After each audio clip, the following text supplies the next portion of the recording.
Hello friends, welcome to Bishwajoy YouTube channel. Bishwajoy YouTube চ্যানেলের নতুন একটি ক্লাস বিহার স্টেটের টিচিং অ্যান্ড আদার স্কিলের ক্লাসে তোমাদের সকলকে স্বাগত জানাই।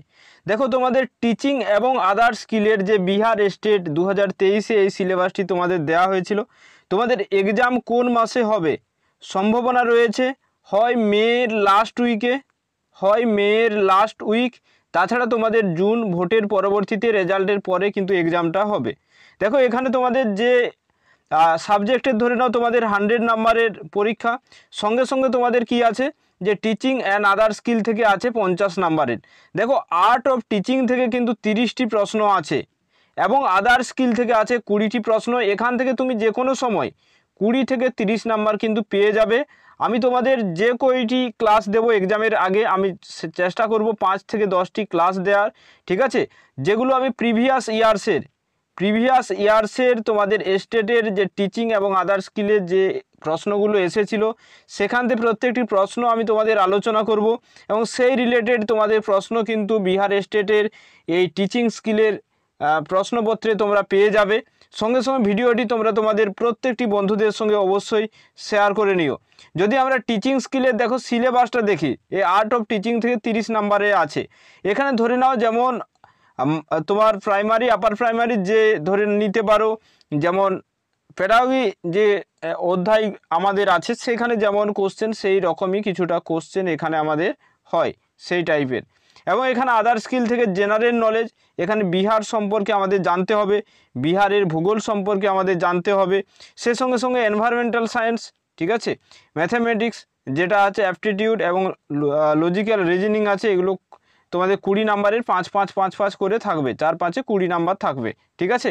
এবং এখানে 20 নাম্বারে তুমি যদি সামান্য যদি ধরে নাও তুমি যে জিকে রিলেটেড বা তোমরা যদি কম্পিটিটিভ এক্সাম যদি কেউ প্রিপারেশন নিচ্ছ, তো এখান থেকে যে কোনো সময় 10+ নাম্বার কিন্তু পেয়ে যাবে। চলো দেখে নাও বিহার স্টেট এক্সাম প্রিপারেশনের তোমাদের টিচিং এবং আদার স্কিল থেকে যে টপিকটি আছে 50 নাম্বারের, তার আমরা প্রিভিয়াস ইয়ার্স কোশ্চেন সলভ করে নেব কয়েকটি, ঠিক আছে। এবং তোমরা যদি এই ভিডিওতে তোমরা যদি ভালো রেসপন্স দাও তাহলে আগামীতে অবশ্যই তোমাদের এই ধরনের ক্লাস আমি নিতে থাকবো। দেখে নাও এখানে কি আছে, the teacher first duty is toward দি, ঠিক আছে, একজন শিক্ষকের যে প্রথম কর্তব্য কি, যে স্টুডেন্টদের প্রতি, না কমিউনিটি, না স্কুল অথরিটিস, না সাবজেক্ট দি টিচ, না বিষয়ের ওপর। তাহলে একজন শিক্ষকের যে প্রথম কর্তব্য হলো কিন্তু স্টুডেন্টদের প্রতি, ছাত্রছাত্রীদের প্রতি, এটা অপশান এ হবে সঠিক উত্তর। একজন শিক্ষকের প্রধান কর্তব্য কিন্তু স্টুডেন্টদের প্রতি হয়ে থাকে। এবং এখনকার দিনে যে ক্লাসরুম, ঠিক আছে, সেটা কিন্তু মনে রাখবে যে স্টুডেন্টদের উপর ভিত্তি করেই হয়ে থাকে। নেক্সট দেখে নেব, আমরা চলে যাব নেক্সট যে পিয়ার গ্রুপ মেম্বারশিপ, ঠিক আছে। এখানে দেখে নাও পিয়ার গ্রুপ মেম্বারশিপ এজিউমস মোর ইম্পর্টেন্স ডিউরিং, ঠিক আছে, যে এখানে বলা হয়েছে যে পিয়ার গ্রুপ, যেটা ধরুন শ্রেণীকক্ষে আমরা দেখতে পাই যে পিয়ার যে গ্রুপটি, সেই পিয়ার গ্রুপ আমরা কোন এজের আমরা দেখতে পাই, যে আর্লি চাইল্ডহুডে, না অ্যাডোলেসেন্স, অ্যাডাল্টহুডে, না সমস্ত জায়গাতেই। দেখো, এই পিয়ার গ্রুপটা আমরা অ্যাডোলেসেন্স এই পিরিয়ডে দেখতে পাই। দেখতে পাই যে শিশুদের মধ্যে যে পিয়ার দলবদ্ধভাবে যে কাজ করার ব্যাপারটা, এটা আমরা অ্যাডোলেসেন্স পিরিয়ডে দেখতে পাই। আর্লি চাইল্ডহুড নয় বা অ্যাডাল্টহুডও নয়, অ্যাডোলেসেন্স পিরিয়ডেই দেখতে পাই। তো অ্যাডোলেসেন্স তোমাদের হবে সঠিক উত্তর। নেক্সট প্রশ্নে আমরা চলে যাব, দেখে নাও যে ইন গান্ধীজিজ, ঠিক আছে, গান্ধীজির যে স্কিম অফ বেসিক এডুকেশন, অর্থাৎ গান্ধীজির যে বাংলায় আমরা পেয়েছি কি বুনিয়াদি শিক্ষা, এই বুনিয়াদি শিক্ষা যে গান্ধীজির আছে, এখানে recommended methods of teaching and equivalent to the ideology of, তো এখানে কি হবে, দেখো এখানে কি হবে, equivalent to the ideology of কি হবে, যে গান্ধীজির যে বুনিয়াদি শিক্ষা সেটা কার উপর দেখে নাও, যে আইডিয়ালিজম, প্র্যাগমাটিজম, ন্যাচারালিজম, না রিয়ালিজম। তো কিসের ক্ষেত্রে গান্ধীজি আছেন, গান্ধীজি অবশ্যই এটা আদর্শবাদ, ঠিক আছে, আইডিয়ালিজম হয়ে যাবে সঠিক উত্তর। চলো আমরা নেক্সট প্রশ্নে আমরা চলে যাব।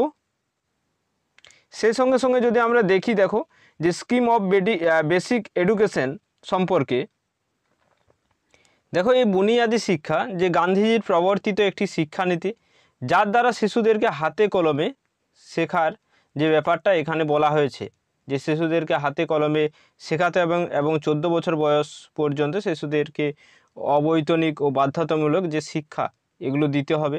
এবং বুনিয়াদি শিক্ষা একটি হলো উৎপাদনমুখী প্রক্রিয়া, এগুলো আমাদের খুব ভালোভাবে মনে রাখতে হবে। নেক্সট প্রশ্নে আমরা চলে যাব। দেখো যে নেক্সট যে প্রশ্ন, তাছাড়া এখানে দেখে নাও বুনিয়াদি শিক্ষা সম্পর্কে আরও যদি জানি, যে বুনিয়াদি শিক্ষার এখানে দেখো যে 4টে কাঠামো আছে। এই শিক্ষার যে কাঠামোর 4টে কাঠামো আছে। সেখানে যদি আমরা দেখি যে প্রাক বুনিয়াদি হচ্ছে যে বিলো, ঠিক আছে, তোমার বিলো 7 ইয়ার। যদি বুনিয়াদি স্তরটা দেখি, বুনিয়াদি যে শিক্ষা স্তর, সেই বুনিয়াদি শিক্ষা স্তরটা আছে 7 থেকে 10 বছর, এগুলো আমাদের জানা প্রয়োজন, ঠিক আছে। তারপরে বুনিয়াদির পরে উত্তর বুনিয়াদি যে স্তরটি আছে এটা হচ্ছে 11 থেকে 14 বছর, এবং প্রাপ্তবয়স্ক যে স্তরটি আছে সেটা হচ্ছে 14 বছরের পরবর্তী সময়, এটা মনে রাখতে হবে। নেক্সট দেখে নেব, the most powerful barrier of communication in classroom is, যে কোনটা সবচেয়ে একটি ক্লাসরুমের কমিউনিকেশনের ক্ষেত্রে বাধা কোনটি। দেখো এরপর দেখে নাও এখানে কি আছে, যে নয়েজ ইন দি ক্লাসরুম, যে ক্লাসরুমের নয়েজ, ঠিক আছে, ল্যাক অফ টিচিং এইডস, না confusion to the part of teacher. তাছাড়া দেখে নাও more outside disturbance in the classroom. তাহলে দেখো যে ক্লাসরুমে কমিউনিকেশনের ক্ষেত্রে মূল যে বাধাটি আমরা দেখতে পাই সেটা অবশ্যই confusion of the part of teacher, ঠিক আছে। যে ল্যাক অফ টিচিং এইডস যদি ঠিকঠাক না থাকে কোনো অসুবিধা নেই। ক্লাসরুম যে নয়েজ, এটা ছাড়াও আমরা কনফিউশন যদি পার্ট অফ টিচার যদি এখানে এই সমস্যাটা আমরা দেখতে পাই, তাহলে মনে রাখবে কমিউনিকেশনের ক্ষেত্রে বাধাটা দেখা যায়। নেক্সট আমরা চলে যাব মানে প্রধান ওইটি ভাগ, যে which of the following is an attribute of teaching. তো দেখো এখানে ইন্টারপার্সোনাল আছে, ইন্টারেক্টিভ আছে, ইন্টেনশনাল আছে, না অল অফ দিস আছে। তাহলে দেখো একটা টিচিংয়ের যে বৈশিষ্ট্য, ইন্টারপার্সোনাল যে আন্তঃব্যক্তিক, ঠিক আছে, ইন্টারেক্টিভ না ইন্টেনশনাল না অল অফ দিস, তো এখানে অবশ্যই অল অফ দিস হবে। তো মনে রাখবে তোমাদের যদি অল অফ দিস অপশন থাকে তাহলে জানবে যদি 10টি প্রশ্নে এরকম থাকে তাহলে 4 থেকে 5টি প্রশ্নের কিন্তু উত্তর অবশ্যই অল অফ দিস হয়ে থাকে বা তারও বেশি হয়ে থাকে। তাই যদি এরকম অপশন থাকে, যদি না পারো অল অফ দিস করে নিতে পারো, যেহেতু নেগেটিভ মার্কিং আমাদের থাকবে না। নেক্সট প্রশ্নে আমরা চলে যাব, যে a positive body image is strongly associate with, ঠিক আছে, যে একটা সক্রিয় বডি শরীর যে ইমেজ ইজ স্ট্রংলি অ্যাসোসিয়েট, সেটা যে স্ট্রংলি ভাবে যে অ্যাসোসিয়েট হয়ে থাকে, সহযোগী হয়ে থাকে ইন্টেলিজেন্সের ক্ষেত্রে অর্থাৎ বুদ্ধির ক্ষেত্রে, হাইট উচ্চতার ক্ষেত্রে, সেলফ এস্টিম মানে হচ্ছে আত্মসম্মানের ক্ষেত্রে, না সেলফ অ্যাকচুয়ালাইজেশন কি হবে। তাহলে এখানে আমাদের যে অ্যান্সারটি হবে দেখো সেটা অবশ্যই দেখো একটা পজিটিভ বডি অর্থাৎ আমাদের যে শরীর, ঠিক আছে, আমাদের যে আত্মসম্মান যা কিছু আছে সমস্ত কিছু সেলফ এস্টিমের কারণে, তো এটা সেলফ এস্টিমেই হবে, ঠিক আছে, সেলফ এস্টিম। তো এটাই তোমাদের সঠিক উত্তর হবে, যে স্ট্রংলি অ্যাসোসিয়েট হয়ে রয়েছে সেলফ এস্টিম। মনে রাখতে হবে আত্মসম্মান, একটা মানুষের আত্মসম্মান কিন্তু একটা মানুষকে যে শিখরে তুলে দেয়, আর সেই শিখরে চড়ে যাওয়া মানুষটার আত্মসম্মান যখন নষ্ট হয়ে যায় তখন তাকে কিন্তু মাটিতে আছড়ে পড়তে বেশি সময় লাগে না। তোমরা যদি পুরাণের ক্ষেত্রে রামায়ণে দেখেছো যে রাবণের প্রসঙ্গে, ঠিক আছে, যে রাবণ যখন নিজের আত্মসম্মানে যখন কালি লাগিয়ে নিলেন সীতা দেবীকে হরণ করে, তখন কিন্তু সে উচ্চতার শিখরে পৌঁছে গিয়েও কিন্তু সে কি হলো, যে সামান্য এক যাকে বলা হয় দেবতা যদিও বলা হয় রামের হাতে কিন্তু নিহত হয়েছিলেন। যাই হোক চলো দেখে নাও, যে সামান্য এক মানুষ বলা হয় যে তিনি দেবতাদের সাহায্যপ্রাপ্ত বা ভগবান রূপী বিষ্ণু। আমরা চলে যাবো পরবর্তী পাই, দেখে নাও হু হ্যাজ এমফেসাইজড, ঠিক আছে, দেখে নাও এখানে আমাদের কি আছে, যে who has এমফেসাইজড the idea of education through productive work. দেখে নাও যে এখানে আমরা যদি দেখি যে এডুকেশন থ্রু প্রোডাক্টিভ ওয়ার্ক অর্থাৎ উৎপাদনশীল উৎপাদনশীল এডুকেশন হলো, ঠিক আছে, যে উৎপাদনশীল ওয়ার্ক অর্থাৎ যে হাতে কলমে শিক্ষা, এই যে ব্যাপারটা আমাদের যেটা বুনিয়াদি শিক্ষার মূল লক্ষ্য, ঠিক আছে, বুনিয়াদি শিক্ষার যে মূল লক্ষ্য, এটা হচ্ছে নতুন এক শিক্ষানীতি মহাত্মা গান্ধী প্রবর্তিত। তো এটা অবশ্যই অপশন ডি হয়ে যাবে সঠিক উত্তর। আমরা চলে যাব পরবর্তী প্রশ্নে। দেখে নাও যে student learn to maximum extent by which method, যে স্টুডেন্ট লার্ন করে ম্যাক্সিমাম এক্সটেন্ট, ঠিক আছে, যে কি হবে আমাদের দেখো, যে by doing themselves, by listening, by seeing, না বাই রিডিং হয়ে যাবে। তাহলে এখানে আমাদের যে উত্তরটি হয়ে যাবে অবশ্যই বাই ডুইং দেমসেলফ। তো মনে রাখবে যে নিজেদের মধ্যে, ঠিক আছে, যে করাটা, এটা লিসেনিং বা সিইং বা রিডিং এগুলো কিচ্ছু নয়। তাহলে ম্যাক্সিমাম এক্সটেন্ট, ঠিক আছে, যেটা স্টুডেন্ট লার্ন করে মেথডের ক্ষেত্রে, তো এটা অবশ্যই হয়ে যাবে বাই ডুইং দেমসেলভস। এরপর দেখে নাও নেক্সট প্রশ্নে আমরা চলে যাব। দেখে নাও কি আছে 9 নম্বর প্রশ্ন, যে দি ডিস্টিংগুইশিং, ঠিক আছে, দি ডিস্টিংগুইশিং ফিচার আছে of subjective and objective methods of যে এভ্যালুয়েশন মানে মূল্যায়ন, ঠিক আছে, ডিস্টিংগুইশিং মানে তোমার হচ্ছে পার্থক্য। তাহলে দেখো মূল্যায়নের যে পার্থক্য সাবজেক্টিভ এবং অবজেক্টিভ মেথডের ক্ষেত্রে আমরা যদি দেখি, ঠিক আছে, কোনটা দেখতে পাবো, দেখো এখানে দেখো এখানে আছে তোমাদের যে 4টি অপশন, সেখান থেকে যদি আমরা দেখি, যে এখানে দেখে নাও এক্সাস্টনেস আছে, ঠিক আছে, নির্ভুলতা, এক্সাস্টনেস মানে টাইম ইনভলভড আছে, সময়, যে সময়ের সঙ্গে যে জড়িত এরকম ব্যাপার। তারপরে দেখে নাও এখানে আছে প্রেজিডিস, ঠিক আছে, প্রেজিডিস আছে, কুসংস্কার মানে। তাছাড়া আমরা দেখো এখানে আরেকটি আছে যে ইম্পারশিয়ালিটি, তো ইম্পারশিয়ালিটি মানে নিরপেক্ষ।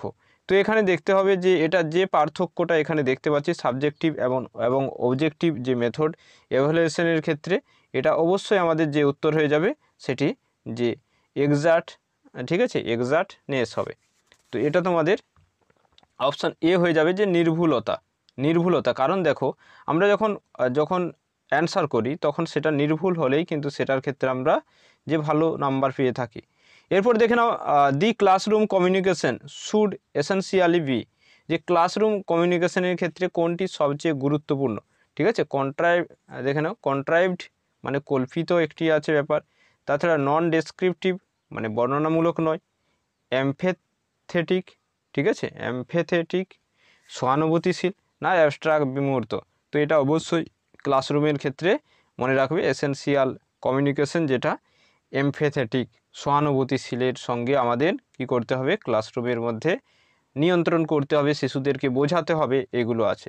নেক্সট প্রশ্নে আমরা চলে যাব। দেখো who is the centre of teaching learning process, যে টিচিং লার্নিং প্রসেসের কেন্দ্রে কে আছে, পিয়ার গ্রুপ, চিলড্রেন, টিচার্স, না স্কুল। খুবই একটি ইম্পর্টেন্ট প্রশ্ন তোমাদের জন্য, ঠিক আছে, বিহার স্টেটের জন্য। তো এটা তোমাদের অ্যান্সার হয়ে যাবে কি চিলড্রেন হয়ে যাবে সঠিক উত্তর।